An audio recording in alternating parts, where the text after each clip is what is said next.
The crystal chandelier above table 7 had been flickering all night, casting fractured shadows across the white tablecloth like broken promises. I'd noticed it during my double shift at Élysée, the kind of restaurant where a single entree cost more than my weekly rent. My feet ached in the cheap flats I'd worn through at the heels, and the constant smile I'd painted on felt like it might crack and fall off in pieces onto the marble floor. "Refill his water, girl. Don't just stand there." Marcel's hiss cut through the classical music floating from hidden speakers. He didn't use my name. After 3 months, I wasn't sure he knew it. I was just another faceless server in black and white, invisible to men in $1,000 suits who discussed things in hushed tones while I poured their wine. I approached table 7 with the water pitcher, my reflection warping in its silver surface. 3 men sat in the private alcove, but only one commanded the space. He sat with his back to the wall. I'd noticed that immediately, how he'd repositioned his chair before sitting, how his eyes had swept the room's exits before he'd even opened the menu. Dark hair touched with silver at the temples, a jaw that looked carved from marble, and a stillness that made the air around him feel heavier. Dangerous. The word whispered through my mind uninvited. His suit probably cost more than my car, if my car hadn't died last month. A thin scar traced his right cheekbone, barely visible but somehow making him more compelling, like a crack in a masterpiece that proved it was real. When I'd taken their order, his voice had been low, accented with something Mediterranean, and he'd looked through me like I was made of glass. I preferred being invisible. Invisible meant safe.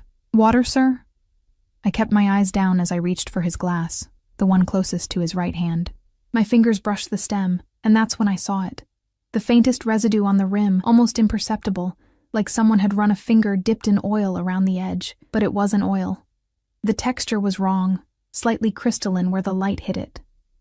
My breath caught. I'd seen something similar once, years ago, when my mother was still alive, before the cancer, before the medical bills that had swallowed our lives. She'd been a nurse. She'd shown me pictures in her textbooks, warned me about things that could kill in doses so small you wouldn't taste them until it was too late. The man was lifting the glass. I didn't think. My hand shot out, knocking the glass sideways. Water cascaded across the pristine tablecloth, soaking the bread basket, dripping onto his lap. Time stopped. The entire restaurant seemed to hold its breath. One of his companions, a bull of a man with a broken nose, half rose from his seat, his hand moving inside his jacket. "I'm so sorry." The words tumbled out too fast, too panicked. "I'm so clumsy. I'll get you another glass immediately. Please forgive me." The man with the scar raised one hand, barely a movement. But the bull sat back down immediately, those eyes, cold as a winter ocean, fixed on me for the first time, really seeing me. My heart hammered against my ribs.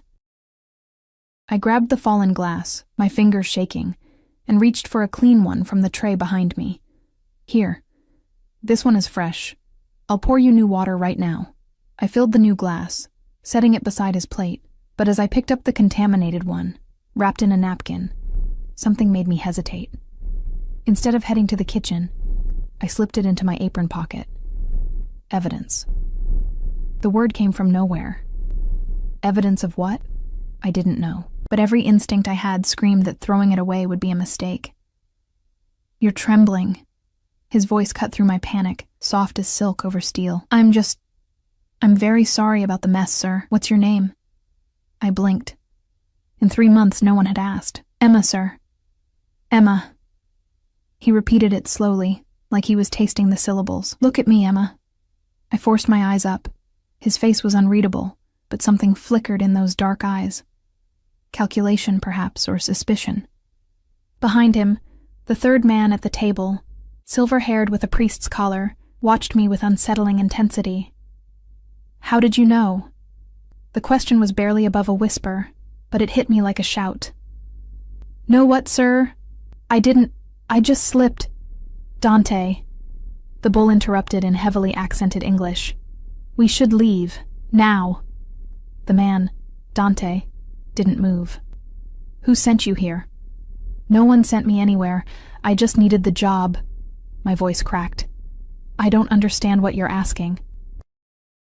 His hand moved to his jacket pocket, and I stopped breathing. But instead of a weapon, he withdrew a business card, setting it on the table beside his untouched plate. Black cardstock with silver lettering I couldn't read from where I stood. "Marcel!" The restaurant owner's voice boomed across the space. I turned to see him storming toward us, his face purple with rage. "What have you done, you stupid girl? These are our most important guests." "It was an accident," I whispered, but Marcel wasn't listening. "You're fired. Get out. Now." "She stays."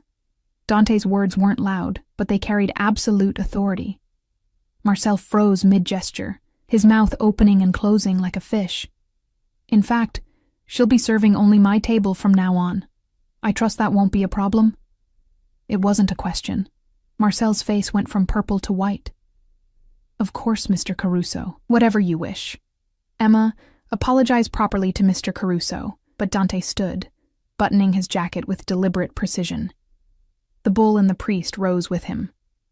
"We're leaving. Emma, that card. Keep it safe. You'll be hearing from me." They moved toward the exit, and I noticed for the first time the two other men in dark suits positioned near the door, earpieces visible, hands clasped in front of them. Security. How had I missed them?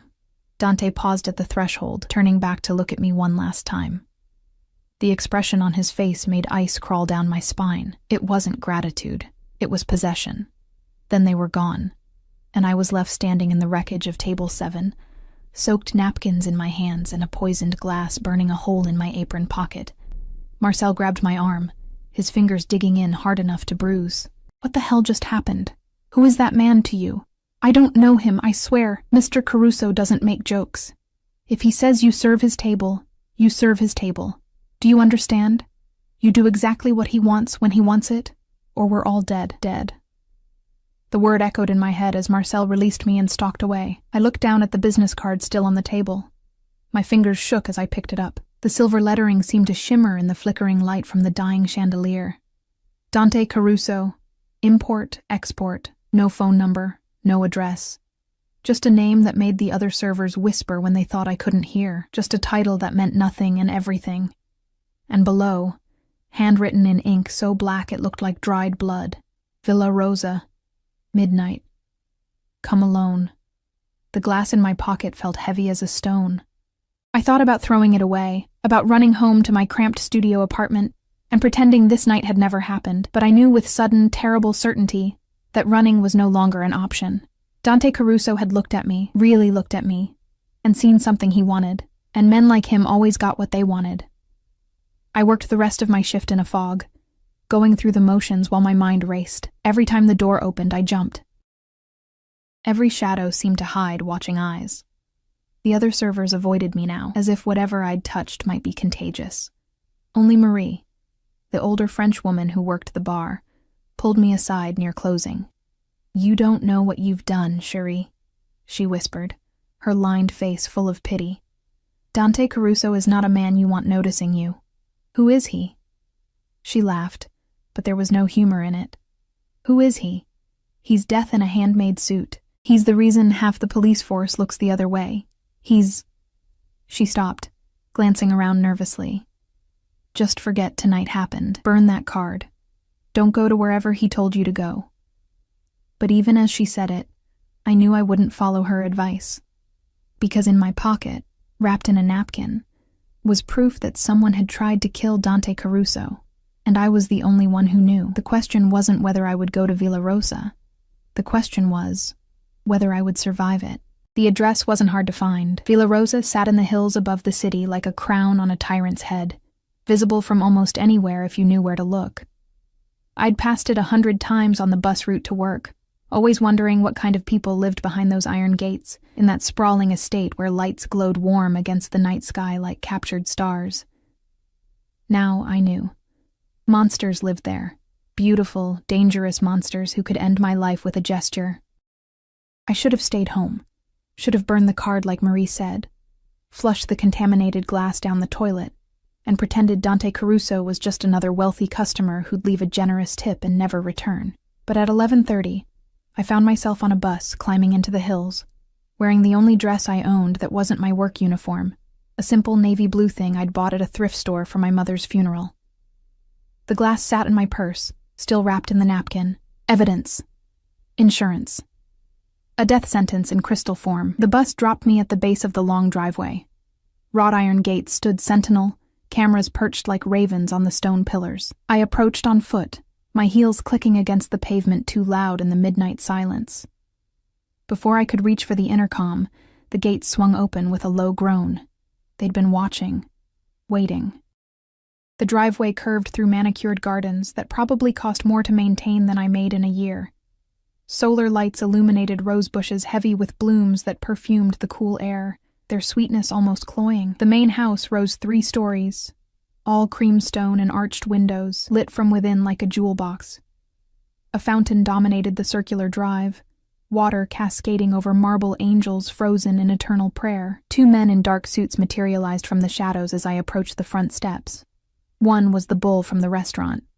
Up close, his broken nose looked like it had been reset badly, probably more than once. The other was younger, with cold eyes and hands that moved to pat me down before I could protest. "Arms up," he ordered in accented English. "I'm not armed." "Arms." "Up," I complied, face burning as his hands moved efficiently over my body. He found my purse, rifled through it. His fingers paused on the wrapped glass. Our eyes met. He pulled it out slowly, holding it up to the light from the house.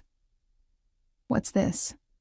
"Evidence," I said, surprised by the steadiness in my voice. "From tonight. That's why I'm here." The bull spoke into a radio in rapid Italian. A response crackled back. He gestured toward the door. "Dante will see you. Don't make any sudden moves. Don't touch anything. Don't speak unless he asks you a question directly." The entrance hall made me feel like I'd stepped into a museum. Marble floors polished to mirrors, a grand staircase that split in 2 directions, and paintings on the walls that looked old enough to be in actual museums. A crystal chandelier, not flickering, perfectly maintained, cast prismatic light across surfaces that gleamed with care and wealth. My shoes squeaked on the marble. I wanted to disappear into the floor. The bull led me through corridors that seemed to go on forever, past rooms glimpsed through half-open doors, a library with floor-to-ceiling shelves, a dining room with a table that could seat 20, a study with dark wood and the scent of old leather and cigars. Finally, we stopped before double doors of carved wood that depicted some classical scene I didn't recognize. He knocked twice. A voice from within called out in Italian. The doors opened. Dante Caruso stood before a wall of windows overlooking the city, hands clasped behind his back, still wearing the suit from dinner, but with his jacket removed and his sleeves rolled to his elbows. Even in this relaxed state, he radiated controlled power. He didn't turn as I entered, but I knew he was aware of every movement I made. The room was an office, I realized. A massive desk dominated one side, covered in papers and multiple phones. Leather chairs faced a fireplace where flames crackled despite the mild temperature outside. Bookshelves lined another wall, and I caught titles in Italian, English, French. A man who spoke multiple languages. A man who read philosophy and history while running an empire built on violence. "Leave us," Dante said softly. "Wait outside." The bull hesitated. "Dante, we haven't verified. If she wanted me dead, I would be dead already." He finally turned, those winter ocean eyes finding mine across the room. "Isn't that right, Emma?" My throat was too dry to speak. I nodded. "You brought the glass." It wasn't a question. He'd been listening to the radio exchange. "Put it on my desk." I crossed the room on unsteady legs, placing my purse on the dark leather surface. He moved closer, not touching me, but standing near enough that I could smell his cologne. Something expensive and dark, cedar and spice. His fingers extracted the wrapped glass with careful precision. "Do you know what was on this rim?" he asked, unwrapping it slowly. I think it was poison, some kind of toxin, ricin." He held the glass up to the firelight, examining the residue. "Extracted from castor beans, tasteless, odorless, causes organ failure within days. By the time symptoms appear, it's too late for treatment. A professional's choice." He set the glass down and turned to face me fully. "How did you know?" "I didn't. Not for certain. I just I struggled to find words. My mother was a nurse. Before she died, she taught me things. About poisons, about what to watch for. I saw the residue on the rim and something felt wrong, so I just reacted. Just reacted. He repeated my words with something that might have been amusement. Do you have any idea what you did tonight, Emma? I spilled water on an important customer? You saved my life. He moved to the desk, pressing a button on one of the phones, and in doing so, you painted a target on your back the size of this house. The blood drained from my face. What? Whoever poisoned that glass is now wondering why I'm still alive. They were watching, certainly. They saw you switch the glasses. They saw me leave unharmed, which means... The door burst open. The priest from the restaurant entered, followed by two other men I hadn't seen before. One in an expensive suit that strained over his bulk, the other thin and nervous-looking with wire-rimmed glasses. They all started speaking in Italian at once, voices rising in argument. Dante raised one hand. Silence fell instantly. English. He said quietly, "We have a guest." The priest turned to look at me for the first time. Really look at me. His eyes were kind but shrewd. "This is the girl? The waitress? This is Emma. Emma, this is Father Antonio, my consigliere. The large gentleman is Marco, my head of security. And the one who looks like he's about to have a heart attack is Luca, who was supposed to taste everything that came to our table tonight." Luca went even paler, if that was possible. "Dante, I swear, I don't know how it happened doesn't matter right now." Dante's voice remained soft, but something in it made Luca flinch. "What matters is that someone got close enough to poison my drink. Someone who knew where I'd be, when I'd be there, and had access to that table before we arrived." "An inside job," Marco rumbled. "Has to be. Restaurant staff, one of the suppliers, maybe someone in the kitchen. Or one of our own people," Father Antonio added quietly. "Someone who knew your schedule, Dante. Someone who could arrange for you to be at Élysée tonight." The implications hung in the air like smoke. I stood frozen, suddenly understanding how deep I'd waded into waters that would drown me. "The girl witnessed nothing," Marco said, looking at me with calculation in his eyes. "She can't identify anyone, doesn't know anything about our operations. We should pay her well and send her home with a warning to forget tonight ever happened." "She kept the glass," Dante said. "She recognized poison, and instead of panicking or running to the police, she brought it here, to me." "Why?" The question was directed at me, 4 pairs of eyes fixed on my face. I swallowed hard, forcing myself to meet Dante's gaze. "Because going to the police would have been useless. Men like you..." I stopped, reconsidered my words. "Men with your kind of power, the police don't touch them, and whoever tried to kill you, they would have known I saw something. They would have come for me eventually. My only chance was to come here first, to prove that I'm not a threat, that I'm on your side. Are you?" His head tilted slightly. "On my side? I don't even know what side that is. I just know that I'm a waitress who can barely make rent, and you're... whatever you are. If keeping you alive keeps me alive, then yes, I'm on your side." Silence fell. Father Antonio laughed suddenly, a warm sound that seemed out of place in the tension. "She's smart, this one, and honest. Refreshing." "She's a liability," Marco countered. "Anyone who saw her at the restaurant..." "Will assume she's my new mistress," Dante interrupted smoothly. "Unremarkable. Expected, even. A man in my position taking an interest in a beautiful young woman causes no suspicion." My face burned. It's not a proposition, Emma. It's a cover story. Starting tomorrow, you'll be seen with me publicly. At restaurants, events, anywhere I go. You'll live here, in the guest house. Marco's men will provide security. In exchange, you'll tell us everything you remember about tonight. Every person you saw, every detail, no matter how small. And if I refuse? His expression didn't change, but something flickered in his eyes. Then I send you home tonight, and whoever poisoned that glass finds you within a week. Maybe 2, if you're lucky and smart about hiding. But they will find you, Emma, and they won't be as merciful as I am. Merciful? The word escaped before I could stop it. You're blackmailing me. I'm protecting you. There's a difference. He moved closer, close enough that I had to tilt my head back to maintain eye contact. Someone tried to kill me tonight. They'll try again. And until I know who and why, everyone connected to this evening is in danger. That includes you. So yes, you can call it blackmail if it makes you feel better about the choice. But the reality is simple. You're safest here, under my protection, playing the role of my companion, or you're dead within days. My hands were shaking again. I clasped them together, trying to maintain some dignity. What about my apartment? My things? My job? Marco will retrieve whatever you need. As for your job, you won't be returning to Élysée. I'll ensure you're compensated far better than whatever Marcel was paying you. I don't want your money. Then what do you want? The question was genuine, curious. Everyone wants something, Emma. What is it you want? To survive. To not end up like my mother, dying slowly in a hospital room that smelled of disinfectant and despair. To matter to someone. To be seen as more than invisible. But I couldn't say any of that. Not to this man whose eyes seemed to read thoughts I hadn't formed yet. I want to know I'm safe, I finally said. I want to know that helping you tonight wasn't the worst mistake of my life. Something shifted in his expression.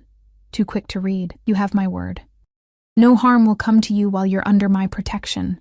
And when I'm not, when this is over and you've found whoever did this. He smiled then, but it didn't reach his eyes. Let's solve the mystery of who wants me dead first. Then we'll discuss your freedom. It wasn't an answer. It was a prison sentence wrapped in silk. Father Antonio stepped forward, his priest's collar somehow making him look more dangerous rather than less. The girl needs rest. It's late, and she's had a traumatic evening. Marco, show her to the guest house. Make sure it's secure. Dante nodded slowly, not taking his eyes off me. We'll talk more tomorrow. There's much to discuss. I was dismissed. Marco's hand on my elbow guided me toward the door, and I went without protest because my legs felt like water and my mind was spinning with everything that had just happened. At the threshold, I looked back. Dante stood in the firelight, his face half in shadow, holding the poisoned glass like it was made of spun gold rather than death. Our eyes met across the space. Thank you, he said quietly. For my life. Before I could respond, Marco pulled me into the corridor. The doors closed with a soft click that sounded like the ceiling of a tomb. The guest house was larger than my entire apartment building. Marco led me down a stone path lined with solar lights, past the main villa to a smaller structure that still managed to be 3 times the size of any place I'd ever lived. White stucco walls, terracotta roof tiles, and windows with actual shutters that looked functional rather than decorative. He unlocked the door with a key from his pocket, stepping inside first to check the rooms while I stood on the threshold like a vampire waiting for an invitation. Clear, he grunted, returning to hand me the key. Alarm code is 4782. Don't open the door for anyone except Dante or myself. There are cameras on all approaches. We'll be watching. Kitchen is stocked. Bedroom upstairs. Bathroom attached. Don't try to leave the property. Am I a guest or a prisoner? His expression didn't change. Both. Get some sleep. Tomorrow starts early. Then he was gone, footsteps crunching on gravel as he disappeared back toward the main house. I stood alone in the doorway, my purse clutched like a shield, staring into a space that smelled of lavender and lemon polish.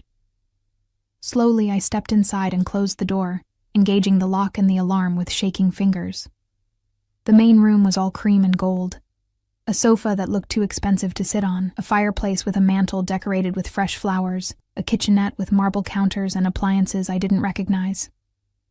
French doors opened onto a small patio, but heavy curtains had been drawn across them. I checked anyway, confirming they were locked, then moved through the space like a ghost, touching surfaces to prove they were real. Upstairs, the bedroom made me want to cry. A massive 4-poster bed dominated the space, dressed in white linens that probably cost more than my monthly rent. The bathroom had a clawfoot tub, heated floors, and towels so soft they felt like clouds. Someone had already placed toiletries on the counter, expensive brands I'd only seen in magazines. I caught my reflection in the mirror and barely recognized myself. My dark hair had come loose from its bun, falling around a face too pale, with eyes too wide. I looked haunted. Hunted. I was both. Sleep didn't come easily. I lay in that enormous bed, staring at shadows on the ceiling, replaying everything that had happened. The glass. The poison. Dante's eyes when he'd looked at me like I was a puzzle he intended to solve. The way he'd moved, all controlled violence wrapped in expensive fabric. The casual way he'd discussed my death as an inevitability if I didn't comply with his demands. You're safest here, under my protection. Protection. The word tasted like ash. This wasn't protection. It was ownership. He'd claimed me the moment I'd knocked that glass from his hand, marked me as his in front of witnesses who would spread the word through whatever dark networks men like him operated.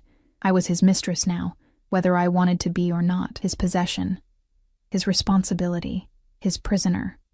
When dawn finally crept through the curtains, I gave up on sleep and showered, using the expensive products that smelled of jasmine and vanilla.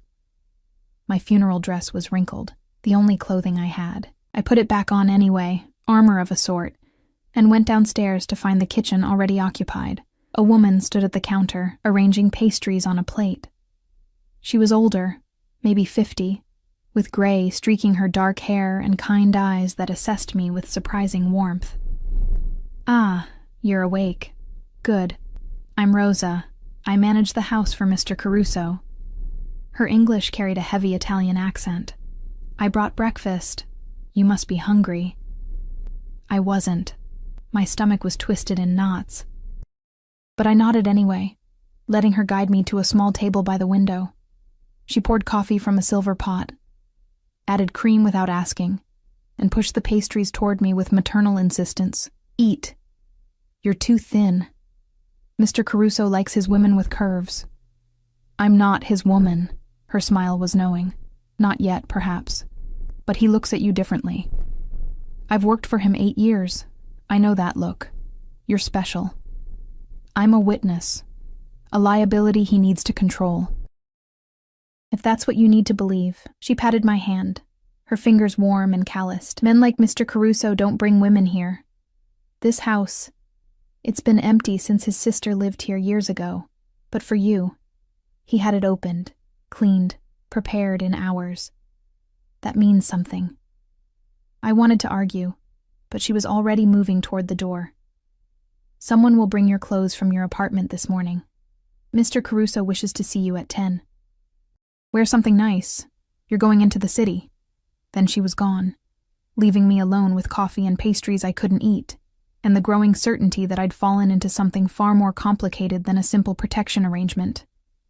At 9:30, a knock at the door made me jump. I checked the window first. Marco stood on the path, holding several shopping bags with designer labels I recognized from magazine ads. I disarmed the alarm and opened the door a crack. "Your things from the apartment," he said, not unkindly, "and some new items Mr. Caruso thought you might need." The bags landed in the entryway. I rifled through them, finding my meager possessions, some clothes, toiletries, the photograph of my mother I kept on my nightstand, mixed with tissue-wrapped packages that contained dresses, shoes, and lingerie so expensive I was afraid to touch them. I chose one of the dresses, a simple emerald green sheath that fit perfectly, as if someone had known my exact measurements. The shoes were Italian leather, comfortable despite their height. When I looked in the mirror, I almost didn't recognize the woman staring back. I looked like I belonged in a place like this. The illusion was almost convincing. Marco returned at exactly 10. His expression unreadable as he assessed my appearance. "Good. The car is waiting." The car was a black Mercedes with tinted windows and bulletproof glass. I could tell by the thickness when Marco opened the rear door. Dante sat in the back seat, dressed in a charcoal suit that probably cost more than a year of my wages, scrolling through his phone with casual elegance. He glanced up as I slid in beside him, and something flickered in his eyes. "Green suits you," he said simply. "It brings out the gold in your eyes." I hadn't known my eyes had gold in them. I clasped my hands in my lap to keep them from shaking. "Where are we going?" "Breakfast, then shopping, then lunch at a place where we'll be seen by the right people." He pocketed his phone as the car began to move, smooth as silk. "You need to understand how this works, Emma. As of this morning, every major player in the city knows you're under my protection. They know you're accompanying me publicly. What they don't know is why, and that uncertainty works in our favor." "How?" "Because it makes you valuable, untouchable. Anyone who harms you insults me directly. And no one is foolish enough to do that without very good reason. He shifted slightly, angling toward me. But you need to play the part convincingly. Can you do that? What part exactly am I playing? My companion. My interest. Someone I've chosen to keep close. His eyes held mine. Someone I'm protecting because I want to, not because I have to. Heat crept up my neck. And what does that involve? In public? You stay near me. You let me touch you. Nothing inappropriate. Just small gestures that indicate intimacy. A hand on your back, your elbow. You smile, laugh at my jokes, look at me like I'm the only person in the room. His voice was matter-of-fact, like he was describing a business transaction. In private, you answer my questions about that night. You help me identify who might have had access to that table. You trust me to keep you safe. And if I can't do that, can't pretend to be whatever you want me to be, then whoever poisoned me will assume you know something dangerous. They'll come for you, Emma, and I might not be there to stop them. He leaned closer, close enough that I could see the fine lines at the corners of his eyes, smell that dark cologne. I don't want that. Despite what you might think, I don't enjoy putting innocence in danger. Then let me go. Send me away somewhere safe, somewhere far from here.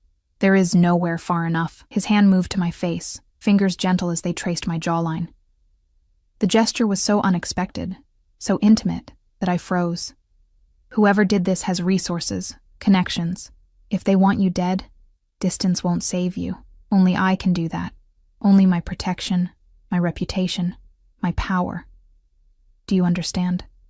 I nodded, not trusting my voice. His touch lingered a moment longer, then withdrew. Good. Now let's practice. Smile at me, Emma. Like you're happy to be here. I tried. It felt like a grimace. Better, he said, though his tone suggested otherwise. We'll work on it. The restaurant he chose was in the heart of the city, all glass and steel with a view of the harbor. Heads turned as we entered, whispers following in our wake. Dante's hand rested on the small of my back, possessive and warm through the thin fabric of my dress. The maitre d' practically bowed as he led us to a private table by the windows. Mr. Caruso, such a pleasure. And who is this lovely companion? Emma, Dante said simply, pulling out my chair himself. She'll be joining me frequently from now on. I trust that won't be a problem? Of course not, sir. Whatever you desire. We ordered, or rather, Dante ordered for both of us, dishes I'd never heard of in French and Italian. Wine arrived, red as blood in crystal glasses. He tasted it, approved, and the sommelier poured for us both before disappearing. You're tense, Dante observed quietly. Relax. No one here will harm you. How can you be sure? Because they're all terrified of me. He said it without arrogance, simple fact. See the man in the corner? The one trying not to stare? He owns 3 restaurants in the district. Pays me protection money every month. The woman at the bar? Her husband supplies my import business. The couple by the door? Their son works in my organization. They're all here because I allow it. I looked around the restaurant with new eyes, seeing the careful distance other diners maintained. The way staff moved with extra deference when they approached our table. This wasn't just a meal, it was a display of power, of ownership, of me. Why are you really doing this? I asked suddenly. You could have had me killed, made the problem disappear. Why go to all this trouble? He was quiet for a long moment, swirling wine in his glass. You saved my life. Where I come from, that creates a debt, an obligation.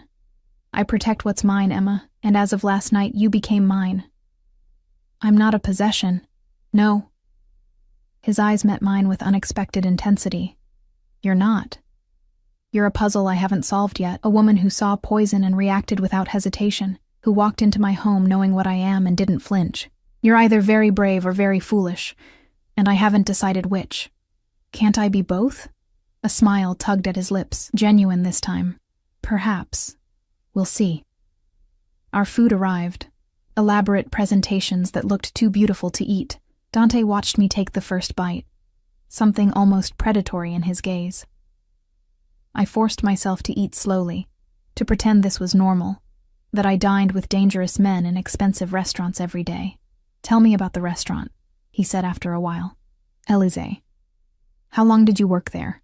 3 months. Since my mother died and I needed the money for her medical bills. Medical bills? Cancer. She fought for 2 years, but I stopped, not wanting to share this with him. It doesn't matter. She's gone now.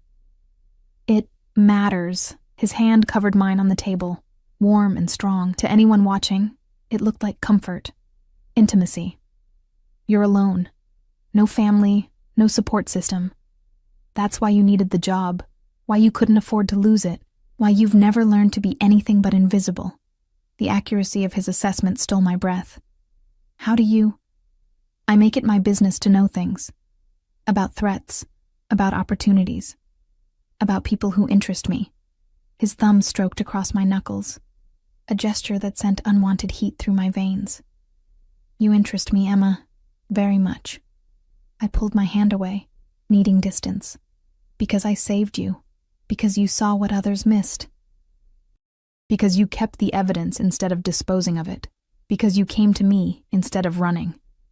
He leaned back, that dangerous smile playing at his lips. And because when I look at you, you look back. Most people can't hold my gaze for more than a few seconds. You've been staring at me like you're trying to figure out how to kill me since we sat down. I'm not. But I was. I had been cataloging exits, weapons, ways to escape if this went wrong. Old habits from a childhood spent with a father who taught me to always have an exit strategy before he'd abandoned us. You're a survivor, Dante said softly. Like recognizes like, Emma. That's why this will work. Before I could respond, his phone buzzed. He glanced at the screen, his expression darkening. We need to go. Now, what's wrong? They found your apartment. He was already standing, throwing cash on the table. Someone broke in an hour ago. Tore the place apart looking for something. My blood ran cold. Looking for what? Evidence. Information. You, his hand found my elbow, guiding me toward the exit where Marco already waited by the car. Whatever you saw that night, whoever poisoned me, they know you're a loose end, and they're trying to tie you off. The car ride back to Villa Rosa was silent, except for the rapid-fire Italian conversation between Dante and Marco. I caught words here and there. Search. Security. Traitor. But most of it was too fast to follow. My mind raced with images of my tiny apartment destroyed, strangers rifling through my few possessions, looking for me. They would have found nothing. I owned nothing worth taking, nothing that could reveal where I'd gone. But the message was clear. They knew who I was. They knew I'd been there. And they wanted me silenced. When we reached the villa, Dante's hand closed around mine as we walked to the guest house.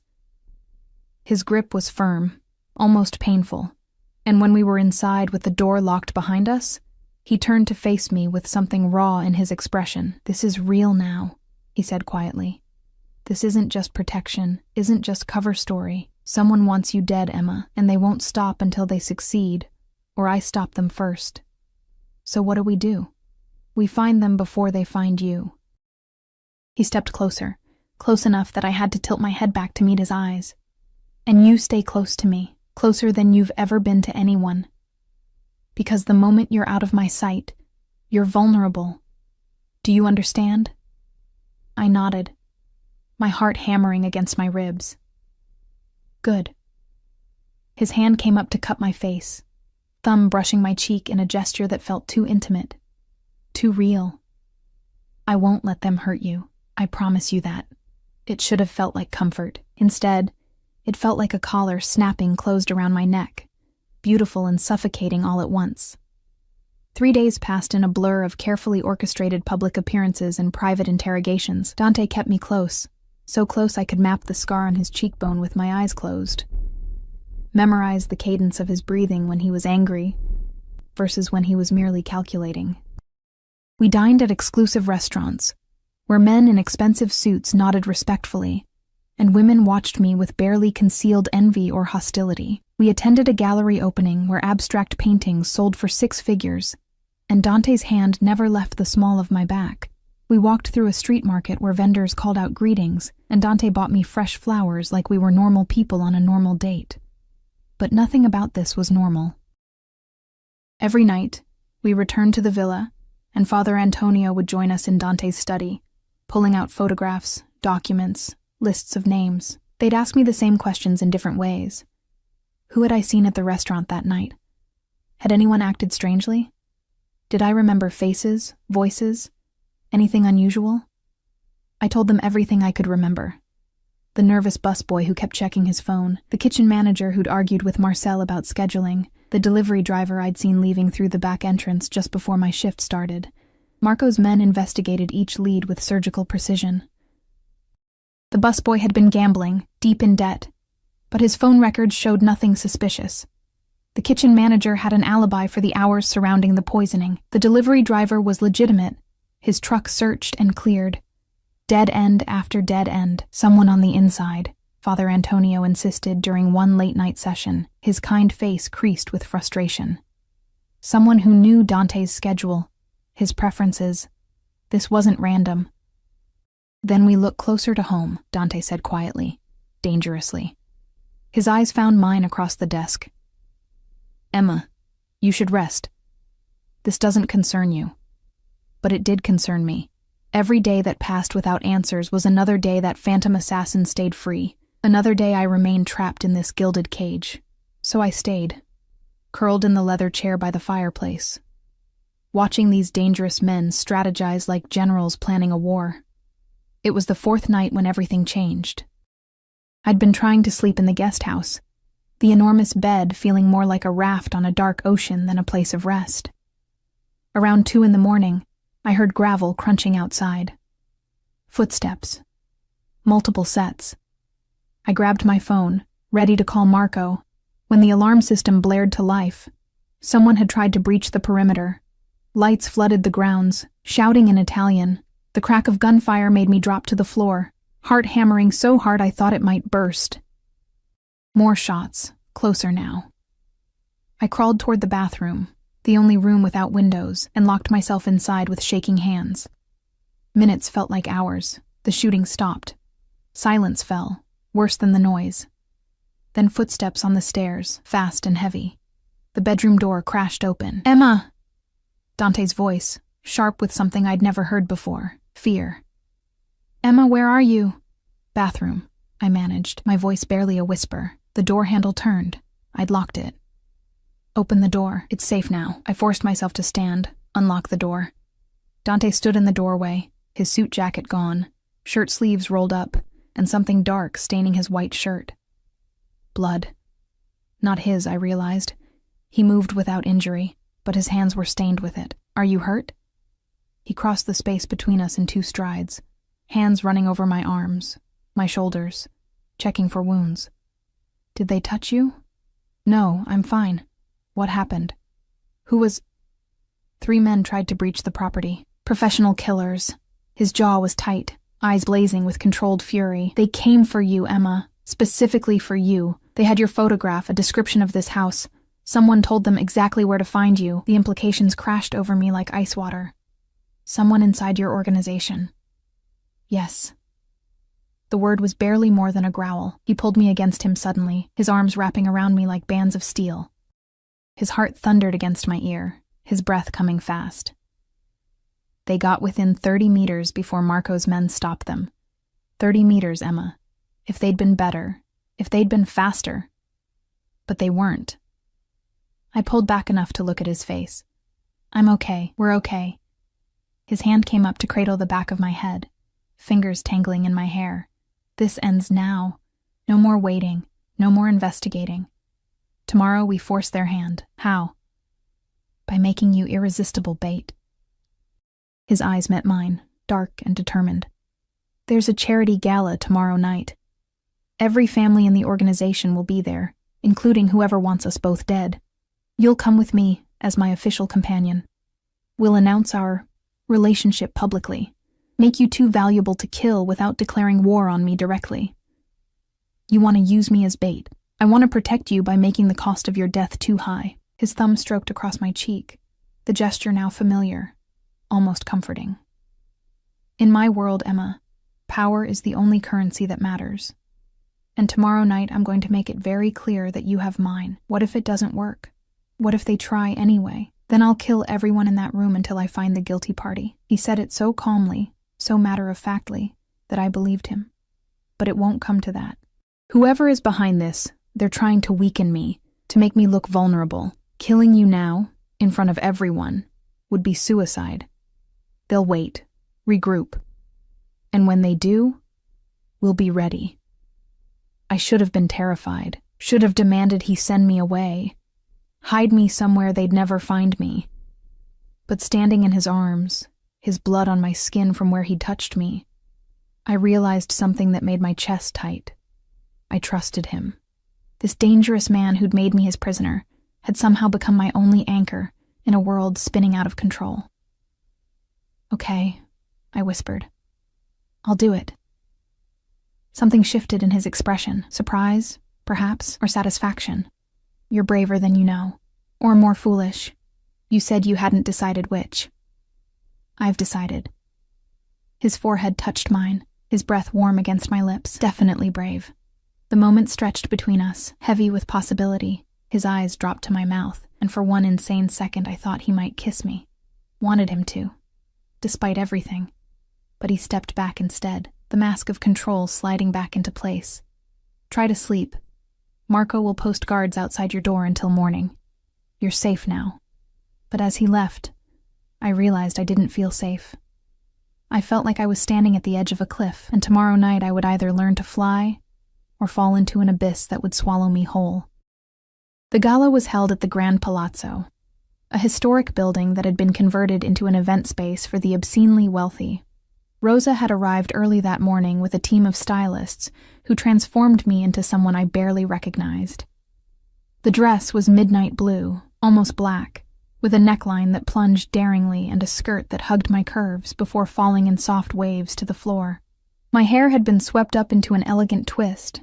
Diamonds, real diamonds, Rosa assured me, glittering at my ears and throat. "Mr. Caruso had these made for you," Rosa said, fastening the necklace. "They belong to his mother. He wants you to wear them tonight." I stared at my reflection, at the stranger wearing dead woman's jewels, and tried not to think about what that meant. Dante arrived at 7, dressed in a tuxedo that made him look like he'd stepped out of a classic film. His eyes widened fractionally when he saw me, something heated flickering in their depths before he controlled it. "You look..." He stopped, searching for words. "You look like you belong in my world." "I don't belong anywhere," I said quietly. "Then we'll make a place for you." He offered his arm. "Ready?" No, I'd never be ready, but I took his arm anyway and let him lead me to the waiting car. The palazzo was magnificent, all marble columns and frescoed ceilings, crystal chandeliers casting prismatic light across a ballroom filled with the city's elite. Men in tuxedos and women in couture mingled with champagne flutes, their laughter cultured and careful. But beneath the civilized veneer, I felt the danger. These weren't just wealthy socialites. These were the families that ran the city's underworld, dressed in Armani and pretending at respectability. Heads turned as we entered. Whispers rippled through the crowd like wind through wheat. Dante's hand tightened on mine, possessive and protective. "Stay close," he murmured. "Smile. Remember, you're here because I want you here. Act like you belong." We moved through the crowd, Dante accepting greetings and introducing me with casual ownership. "This is Emma. She's under my personal protection." The message was clear. Touch her, and die. Several men assessed me with calculating eyes, their expressions revealing nothing. Several women looked at me with barely concealed hostility. I was an outsider, an unknown variable in their carefully balanced equations of power. Father Antonio materialized from the crowd, dressed in his usual priest's garb despite the formal occasion. "They're watching," he said quietly to Dante. "Russo, Constantino, the Marchetti brothers, all the usual suspects. Let them watch." Dante's arm slid around my waist, pulling me against his side. To anyone observing, it looked like affection. I felt the tension coiled in his muscles, ready to strike. "Where's Marco?" "Positioned at the exits with our men. If anyone moves against you tonight, we'll know." A string quartet began playing from a raised platform. Couples moved toward the dance floor. Dante turned to me, his expression softening slightly. "Dance with me." It wasn't a request. He led me onto the floor, one hand at my waist, the other capturing mine. We began to move, and I was surprised to find he led well, guiding me through the steps with practiced ease. "You dance," I observed. "I do many things that might surprise you." His eyes held mine, intent. "You're doing well. They're all wondering who you are, why I've claimed you. Let them wonder. Is that all this is? Theater? Is that what you want it to be?" The question was loaded, dangerous. Before I could answer, a man approached, silver-haired and elegant, with cold eyes that reminded me of a snake. "Dante, how lovely to see you here. And who is this enchanting creature?" "Emma," Dante said coolly. "Emma, this is Lorenzo Marchetti, an associate, Marchetti repeated, his accent thick. "Such a diplomatic word. Your father and I were great friends, Dante." Before his unfortunate passing, something dark flickered across Dante's face. "My father's death was no accident." "No?" Marchetti's smile didn't reach his eyes. "Perhaps you should be more careful then. Men in our line of work, we have so many enemies, and bringing a beautiful young woman into such a dangerous world." He looked at me, his gaze crawling over my skin. "It seems almost reckless." Dante's hand tightened on my waist, almost painful. "Emma is none of your concern. Of course. I merely worry for her safety. These are dangerous times. Why, just the other night, I heard there was trouble at your villa. Attempted break-in, wasn't it? How frightening for your guest. The temperature seemed to drop. Every instinct I had screamed that this man was involved, that his innocent concern was a mask for darker intentions." Dante must have felt it too, because his body went rigid against mine. "If you know something about that incident," Dante said softly, deadly, "I suggest you share it. Now." "I know nothing." Marchetti spread his hands innocently. "Only rumors. You know how people talk. But perhaps you should consider that keeping such a valuable possession requires more security than you currently possess." His eyes found mine again. After all, accidents happen, even to those under the strongest protection. He walked away before Dante could respond, disappearing into the crowd. I felt Dante's heart racing against my palm, his breathing controlled but shallow. "That was a threat," I whispered. "That was a confession." His eyes scanned the room, finding Father Antonio and making some subtle signal. He as good as admitted he's behind the attempts. The arrogant bastard thinks he's untouchable. Why would he want you dead? My father's territory, his businesses, everything I inherited when he died. Dante's voice was hard as granite. Marchetti wanted it all, thought he could take it once my father was gone. But I was stronger than he expected. Smarter. So he's been trying to undermine me for years. And now he thinks killing me will break you, I finished. Make you weak, vulnerable. Yes. His arms tightened around me. But he's wrong. Hurting you won't break me, Emma. It will unleash something he's not prepared to face. The music swelled. We moved through the steps mechanically now, both of us watching Marchetti across the room as he spoke with other men, gestured subtly in our direction. Planning? Plotting. "What do we do?" I asked. "We spring the trap." Dante's smile was sharp as a blade. "Marco is already moving people into position. When Marchetti leaves tonight, we'll follow, find out where he's keeping his hired killers. End this before he can make another move. And me? You stay at the villa, behind every security measure we have. This ends tonight, Emma. I promise you that. But promises in this world, I was learning, were written in blood and broken as easily as glass." The rest of the evening passed in a haze of forced pleasantries and gathering tension. Dante kept me close, his hand never leaving my body, marking me as his in every gesture. I caught glimpses of Marco positioning men near exits, saw Father Antonio in quiet conversation with people I didn't recognize. The trap was being set, pieces moving into place for a confrontation that would come after the music stopped and the civilized masks came off. Around 11, Marchetti made his exit with a small entourage. Dante watched him go with predatory focus. "It's time," he said quietly. He turned to me, his hand cupping my face with unexpected gentleness. "Marco will take you back to the villa." Lock yourself in the guest house and don't open the door for anyone except me. Do you understand? Be careful, I whispered, the words escaping before I could stop them. Something in his expression softened. I'm always careful. But tonight, I have a reason to come back alive. His thumb brushed across my lips, so quickly I almost missed it. Then he was gone, moving through the crowd with Father Antonio and several other men, leaving me standing alone in my borrowed finery and dead woman's jewels. Marco appeared at my elbow. Time to go, miss. The ride back to Villa Rosa felt longer than it should have. I kept checking my phone, waiting for news, for anything. Marco's expression revealed nothing as he walked me to the guest house, checked the rooms personally, and set the alarm. He'll be back by morning, Marco said gruffly. Dante doesn't lose, but everyone loses eventually, I thought as he left. Everyone's luck runs out. I changed out of the gown, washed off the makeup, removed the diamonds and placed them carefully in their velvet box. Then I sat on the edge of that enormous bed and waited, watching the clock tick past midnight, past 1, past 2 in the morning. At 3:15, I heard the car. Footsteps on gravel, fast and purposeful. The alarm disengaged. The door opened. I flew down the stairs to find Dante standing in the entrance, blood on his knuckles, his tuxedo jacket gone, his shirt torn, but alive. He was alive. It's done, he said simply.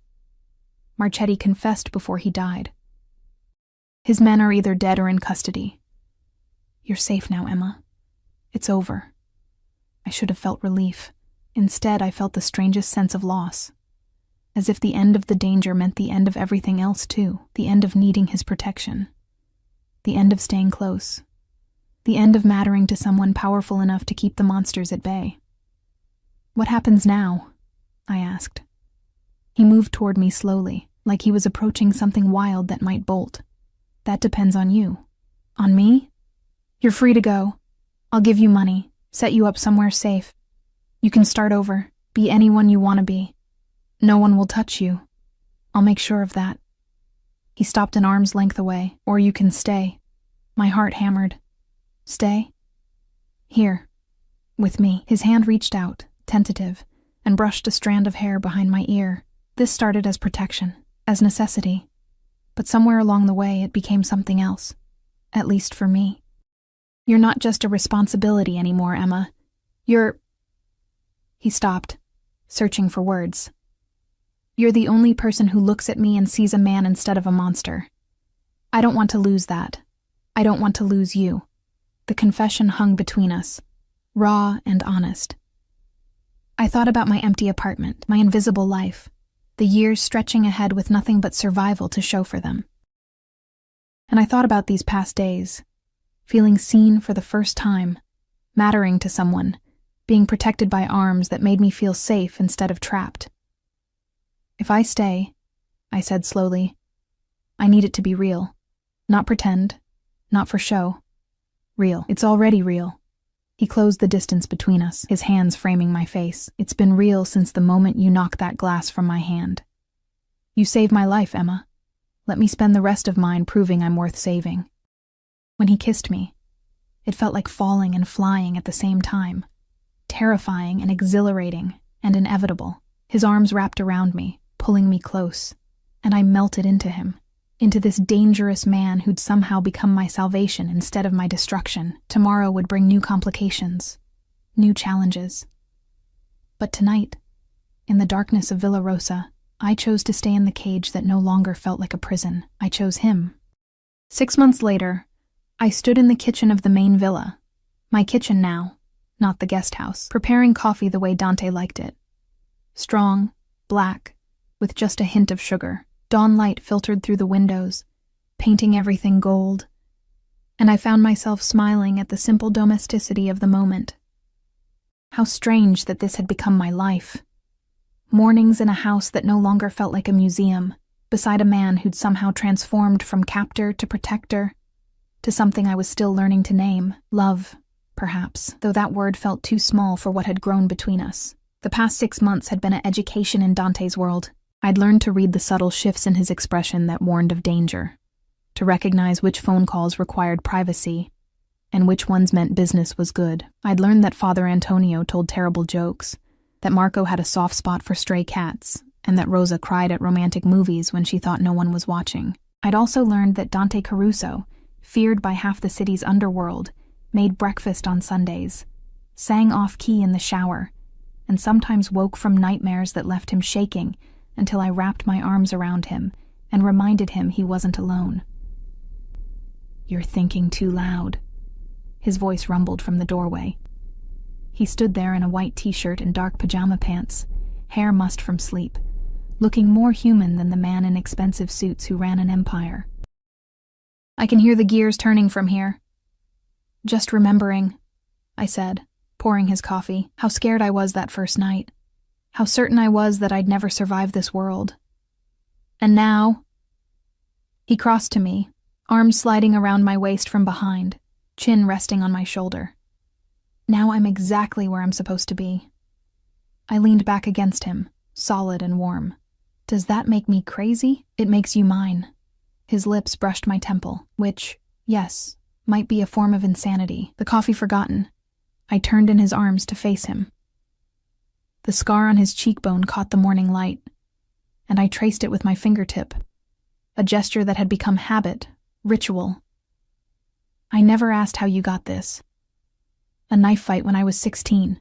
My father's enemies thought killing his son would send a message." His hand covered mine, pressing it to his face. "They were wrong. It only made me stronger, meaner." "I don't think you're mean. You haven't seen all of me yet." But his eyes were soft when he said it, vulnerable in a way he only allowed behind closed doors, away from the men who needed him to be invincible. "Some parts of my world, Emma, they're dark, ugly. I've done things that would make you run if you knew." "Then don't tell me." I pulled his face down to mine, kissing him gently. "I know enough. I know you're dangerous, that you've hurt people, probably killed people. I'm not naive about what you do. But I also know you've never hurt me, never lied to me, and you've given me something I never had before. A place to belong. You could have belonged anywhere." "No." I cut him off firmly. "I was invisible before you, a ghost moving through life, barely existing. You saw me, Dante. Really saw me. How could I not fall in love with that?" The words hung between us, the first time either of us had said them aloud. His eyes widened fractionally, something raw and unguarded flashing across his face. "Say it again," he demanded, his voice rough. "I love you." Easier the second time, natural as breathing. "I love you, Dante Caruso, and I choose to stay in this world with you. Not because I'm trapped, but because this is where I want to be." He kissed me then, deep and claiming, and I lost myself in it, in him. Until Rosa's polite cough from the doorway made us break apart. "Breakfast will be ready in 20 minutes, she announced, studiously not looking at us. And Father Antonio called. "He's on his way with news about the Constantino situation." Dante's expression shifted. "Business replacing intimacy. Tell him to use the study entrance. I don't want Emma involved in this." "I'm already involved," I protested. "I live here. I'm part of your life. You can't protect me from everything. I can try." But he was smiling slightly, acknowledging the argument we'd had a dozen times.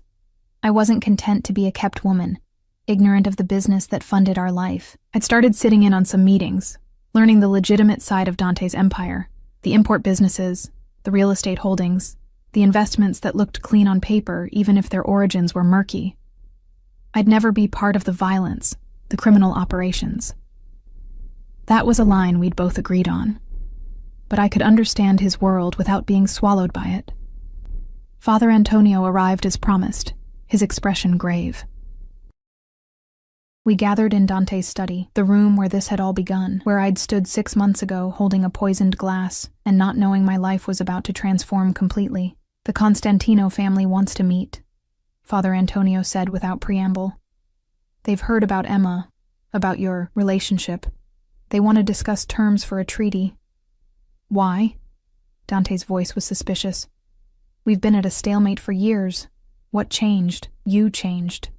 Father Antonio's eyes flickered to me.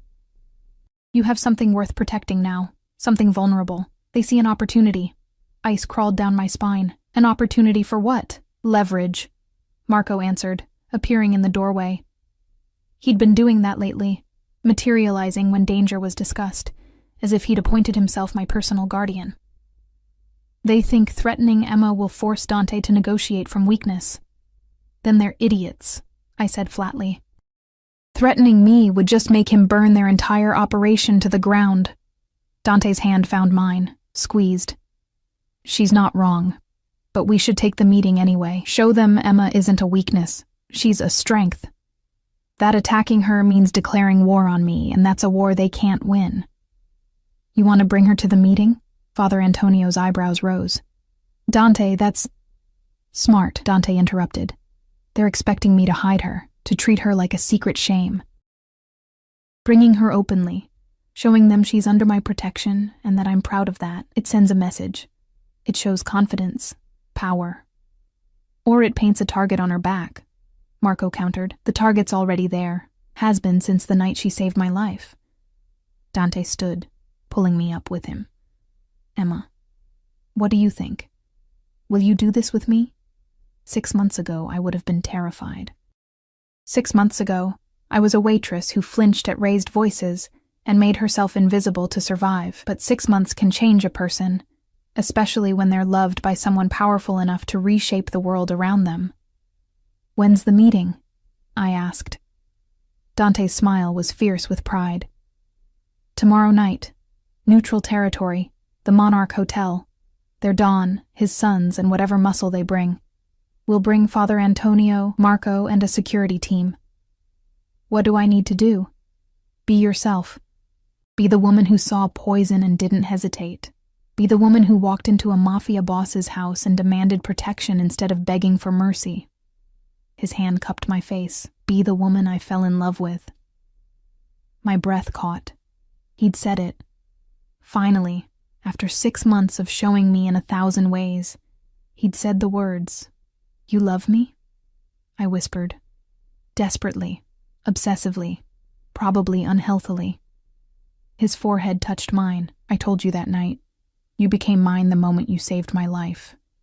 But somewhere along the way, I became yours too. And I need you to know that before tomorrow, before you walk into that meeting. Whatever happens, whatever threats they make, know that I love you, that I'll die before I let anyone hurt you. Don't talk about dying. I gripped his shirt, suddenly fierce. We're going to walk into that meeting together, show them we're untouchable, and walk out the same way. Together. Do you understand? His laugh was low and warm. Yes, ma'am. The Monarch Hotel was the kind of place where presidents stayed and scandals were born. All marble and gold, with security that looked the other way when men in expensive suits gathered for meetings that never appeared on any official registry. Dante's hand stayed firmly on my lower back as we entered the private conference room on the top floor, his body positioned slightly in front of mine, protective even while projecting confidence. The Constantino family waited at a long table. Don Constantino himself, an elderly man with sharp eyes and hands gnarled by age. His 2 sons, both in their 40s with their father's calculating expressions, and enough security to start a small war. They rose as we entered, the gesture respectful but wary. Dante, Don Constantino greeted in heavily accented English. Thank you for agreeing to meet, and this must be the famous Emma. His eyes assessed me like I was livestock at auction. Beautiful. I see why you keep her close. Emma is here because she chooses to be, Dante said coolly, pulling out my chair himself before sitting beside me. Not because I keep her anywhere. I suggest you remember that. The older son, Roberto, if I remembered correctly, smirked. Of course. We meant no disrespect. We simply wanted to meet the woman who's captured your attention so completely. It's not like you, Dante, to be so distracted. I'm not distracted. I'm focused. There's a difference. Dante's hand found mine under the table, his grip firm. You wanted this meeting, Don Constantino. State your business. Direct. I appreciate that. The Don steepled his fingers. Very well. The territories you control in the Port District. We want access to the northern warehouses for our shipping operations. In exchange, we offer you 15% of our pharmaceutical imports and favorable terms on... No. The single word cut through the dawn's pitch like a knife. Silence fell. Roberto's face flushed with anger. You didn't even let him finish, the younger son, Antonio, protested. I don't need to. The answer is no. Those warehouses are mine. The port access is mine. And I'm not interested in your pharmaceutical imports, favorable terms or otherwise. Dante's voice was calm, almost bored. Is that all? Don Constantino's expression hardened. You're making a mistake, Dante. We're offering you a partnership, an alliance that could benefit us both. Refusing so quickly, it's short-sighted, especially for a man with new vulnerabilities. His eyes flickered to me. The threat was barely veiled. I felt Dante's body tense beside me, coiled to strike. But before he could respond, I leaned forward, drawing all attention to myself. Vulnerabilities? I repeated, keeping my voice steady. Is that what you think I am? I think you're a complication, Roberto said bluntly. A distraction that makes Dante weak. A woman playing in a man's world, not understanding the danger she's in. You're wrong on all counts. I met his gaze steadily. I'm not a complication. I'm a partner. Not a distraction. I'm a motivation. And I understand danger perfectly well. I saw someone try to poison Dante and stopped it. I've been targeted by assassins and survived. I've walked into this meeting knowing exactly what kind of men you are and what you're capable of. So don't mistake my gender for weakness, and don't mistake Dante's love for vulnerability. The silence that followed was deafening. Even Don Constantino looked momentarily nonplussed. She has fire, he finally said. I like that. But fire burns, young lady, and you're playing with matches in a room full of gasoline. Then I suggest you don't light any more flames, Dante said softly, dangerously. Emma is under my protection. She's part of my family now. And in our world, Don Constantino, you know what that means. Harm her, threaten her, even look at her wrong, and there will be consequences. The kind that end families and burn empires to ash. You'd start a war over a woman? Roberto sneered. I'd end one. Dante stood, pulling me up with him. This meeting is over. The answer to your proposal is no. It will always be no. And if you interpret Emma's presence in my life as weakness, then you don't understand me at all. He buttoned his jacket with deliberate precision. Come at me if you want. Challenge my territories, my businesses, my power. But leave Emma out of it. Because the man who threatens her won't live long enough to regret it. We walked out, heads high. Marco and Father Antonio falling into formation around us. I didn't breathe properly until we were in the car, pulling away from the hotel with Dante's security team following in 2 separate vehicles. That was either very brave or very stupid, Father Antonio said from the front seat. It was necessary, Dante replied. His arm was around me, holding me close. They needed to see that Emma isn't a secret weakness hidden away. She's a declared strength, an equal partner. Anything less would have made her a target. They'll still try, Marco predicted grimly. Men like that, they don't respond well to rejection. Let them try. Dante's voice was steel wrapped in velvet. I've been preparing for this since the night Marchetti tried to have Emma killed. Every business, every alliance, every piece of leverage I've built, it's all pointed toward this moment, toward being strong enough that no one would dare touch what's mine. What's ours? I corrected quietly. I'm not a possession, remember? His expression softened. What's ours? He agreed. Together. The retaliation came 3 weeks later, but not in the way any of us expected. I was in the villa's library, curled up with a book, when Marco burst in with his phone pressed to his ear, his expression darker than I'd ever seen it. Where's Dante? He barked. In the city, meeting with the shipping contractors. What's wrong? The Constantinos hit one of our warehouses, burned it to the ground. 3 of our men are dead, 5 more injured. His jaw was tight. This is war, Emma. Real war. You need to get to the safe room now. My heart hammered, but I stood calmly. I need to call Dante first. He already knows. He's on his way back. But until he's here, the windows exploded inward. Glass rained down like deadly snow. Marco threw himself over me, his weight crushing as bullets tore through the library. I heard shouting. the distinctive crack of gunfire from multiple directions. Marco's security team returning fire. Smoke began to fill the room, acrid and choking. "Stay down," Marco ordered, already moving, pulling me with him toward the door. But it burst open before we reached it, and 2 men in masks rushed in with raised weapons.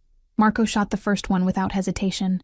The second got a round off that caught Marco in the shoulder, spinning him sideways. He went down hard, and suddenly I was alone, staring at a masked man whose gun was pointed directly at my chest. Time slowed. I thought about running, about screaming, about all the ways this could end, but mostly I thought about Dante, about never seeing him again, about leaving him alone in this dark world he'd tried so hard to protect me from. The man's finger tightened on the trigger. The shot never came. Rosa appeared behind him like an avenging angel, wielding a heavy candlestick that connected with his skull with a sickening crunch. He dropped like a puppet with cut strings. She grabbed my hand, yanking me toward a hidden panel in the wall I'd never known existed. "Safe room," she gasped, blood on her face from a cut above her eye. "Now! Move!" We tumbled into darkness, the panel sliding shut behind us just as more gunfire erupted. The safe room was small, reinforced, with monitors showing camera feeds from throughout the property. I watched in horror as men in tactical gear swarmed the villa, exchanging fire with Marco's security team. Bodies fell on both sides. Smoke billowed from multiple entry points. "They came prepared," Rosa whispered, her hand finding mine. "This isn't just retaliation. This is an execution." "Where's Dante?" My voice broke on his name. She pointed to one of the monitors. A convoy of vehicles was racing up the driveway, moving fast enough to suggest desperation. The lead car, Dante's Mercedes, screeched to a halt near the front entrance. I watched him emerge, gun in hand, his face a mask of cold fury that made my blood run cold. He was magnificent and terrifying, moving through the chaos like a force of nature, his men falling into formation around him. I watched him kill 2 attackers with precise shots, watched him drag a wounded security guard to cover, watched him fight his way toward the villa with single-minded determination. He was coming for me. The battle lasted 17 minutes. I watched every second on those monitors, my heart stopping and restarting with every bullet that came too close to Dante. But slowly, inevitably, his superior training and knowledge of the property turned the tide. The attackers began to retreat, those who could. Those who couldn't were shown no mercy. When the last gunshot faded, Dante was already at the library wall, shouting my name. Rosa disengaged the locks, and the panel slid open to reveal him standing there, blood-spattered and wild-eyed, his chest heaving. "Emma," he breathed. And then I was in his arms, both of us shaking. I thought, when Marco called and said you were under fire, I thought I'd lost you. I'm okay. Rosa saved me. And Marco's hit. He needs medical. Already called. Helicopters inbound. But he didn't let me go, his face buried in my hair, his hands running over my back like he needed to confirm I was real. "This ends tonight. I'm done playing civilized. The Constantinos wanted war. They're going to get annihilation." "Dante, no." He pulled back, his hands framing my face, his eyes blazing with something primal and possessive. "They came into my home. They tried to kill you. There's no negotiation now, no mercy, no half measures. I'm going to erase them from existence, and I'm going to make it hurt." Father Antonio appeared in the doorway, his priest's collar askew, a gun in his hand that looked wrong and right at the same time. "We have 3 of their men alive. They're being questioned." "Good." Dante's smile was sharp as broken glass. "Find out who gave the order, who planned this, and where the rest of their family is hiding. Then prepare the men." "We move tonight. Dante," I said quietly, urgently. "If you do this, if you wipe out an entire family, there's no coming back from that. The other families will have to respond. You'll be starting something that could destroy everything you've built." "I know." His eyes met mine, and I saw the cost there, the weight of what he was about to do, the lives that would be ended, the blood that would be spilled. But they made their choice when they came for you. When they decided that hurting the woman I love was an acceptable strategy. So now I'll make mine. And I choose you, Emma. I choose protecting you over peace. I choose our future over their existence. I choose love over power. The words hit me like a physical blow. He was willing to risk everything, his empire, his position, his life, to keep me safe. And suddenly I understood what Rosa had said that first morning, about me being special. Dante Caruso, who'd built an empire on calculated decisions and cold logic, was about to commit emotional, irrational vengeance because someone had threatened what he loved. He was willing to burn the world for me. Then I'm coming with you, I said.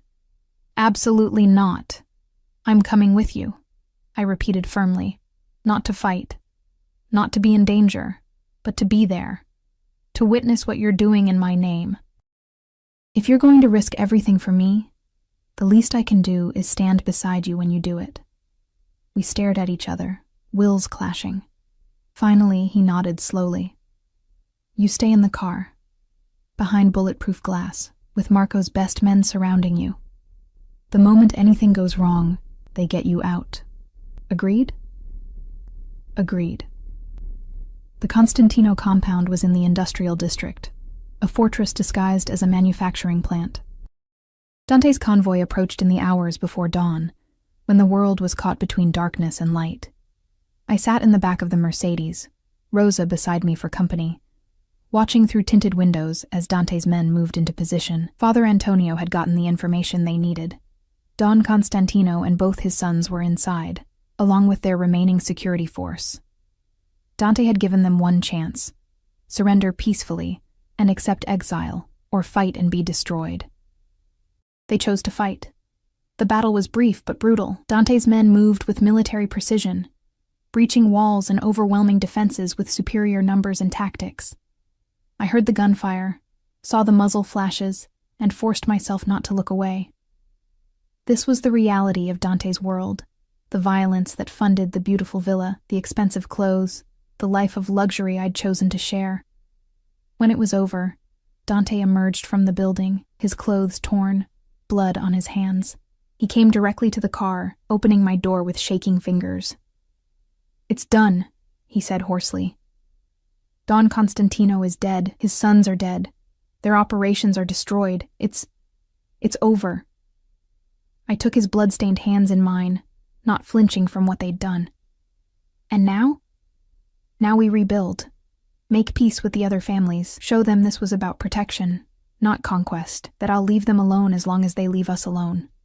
His eyes searched mine, vulnerable and uncertain. Can you live with what I've done, with what I am? I thought about it. Really thought about it.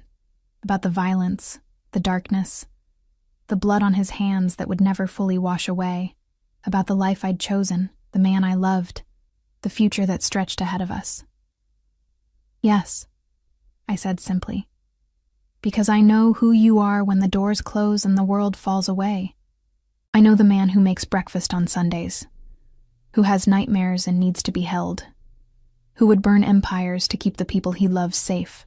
That's the man I choose, not in spite of the darkness, but with full knowledge of it. He kissed me then, desperate and grateful, and I tasted salt, tears or blood, I couldn't tell. Maybe both. Maybe it didn't matter. 3 months later, I stood in the gardens of Villa Rosa wearing a white dress that had been custom-made in Milan, diamonds at my throat that had once belonged to Dante's mother, and a smile that came easier now than it ever had before. The sun was setting, painting everything gold and amber, and a small gathering of witnesses, Father Antonio, Marco, recovered from his shoulder wound, Rosa, and a handful of Dante's most trusted people, watched as we exchanged vows. Not in a church. Dante's relationship with God was complicated at best, but in the gardens where I'd first walked as a prisoner and now walked as a bride. Where I'd learned that love could grow in the strangest soil, that monsters could be men, and men could be monsters, and that sometimes salvation came from the most unexpected places. I promise to protect you, Dante said, his voice steady despite the emotion in his eyes. To cherish you, to stand beside you against whatever darkness comes, to be worthy of the gift you gave me that night, when you saved my life and changed everything. I promise to see you, I replied, tears streaming freely down my face. all of you. The darkness and the light, to choose you every day, in full knowledge of what that means. To build a life with you that's worth protecting. Father Antonio pronounced us married with a smile that suggested he knew exactly how unlikely this pairing was, and how perfect. Dante kissed me as the sun dipped below the horizon, and I felt like I'd finally come home. Later, after the celebration, we stood together on the terrace overlooking the city, the empire Dante had fought to protect, the world we'd navigate together. His arms wrapped around me from behind, his chin resting on my shoulder, and we watched the lights flicker to life in the darkness. "Any regrets?" he asked quietly. I thought about the waitress I'd been. Invisible, exhausted, surviving rather than living. I thought about the night I'd seen poison on a glass rim and made a choice that changed everything. I thought about fear and danger, and learning to love a man whose hands had killed, but whose heart had saved me. "Not a single one," I said, turning in his arms to face him. "You?" "Only that it took me so long to find you." His hand came up to cup my face, thumb tracing my cheekbone with infinite gentleness. "Emma Caruso. My wife. My salvation. My home. And you're mine," I whispered against his lips. "Monster and man, darkness and light. All of you. Always." We kissed as the city sparkled below us.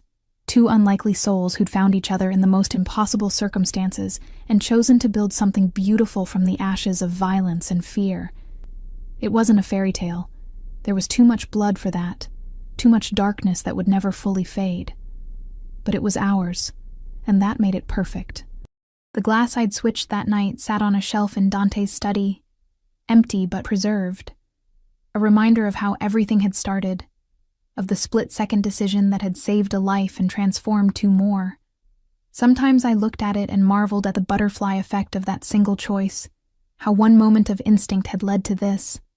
Love found in the last place anyone would think to look for it, in the arms of a monster who turned out to be a man, in the heart of a darkness that held unexpected light, in a world of violence that somehow made room for tenderness. And as Dante carried me inside, his laughter warm against my neck, I knew with absolute certainty that I'd choose it all again, the fear, the danger, the impossible odds, because it had led me here, home.